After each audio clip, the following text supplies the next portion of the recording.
Hey guys, welcome to DelftStack, and this is how to fix manga being blurry on Chrome. So guys, I will show you multiple solutions to fix this issue.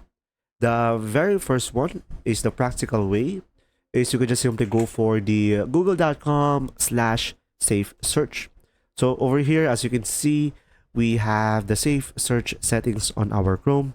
So from here, you can just simply turn it off.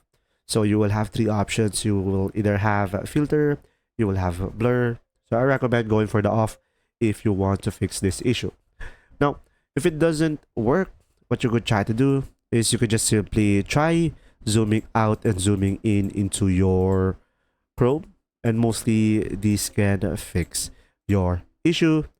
Now, if it still doesn't work, you can just simply go ahead and go to the three dots on the top right corner, and then go ahead and go to the settings over here. And now over here, you could use the search bar at the top, and you could just simply search for acceleration.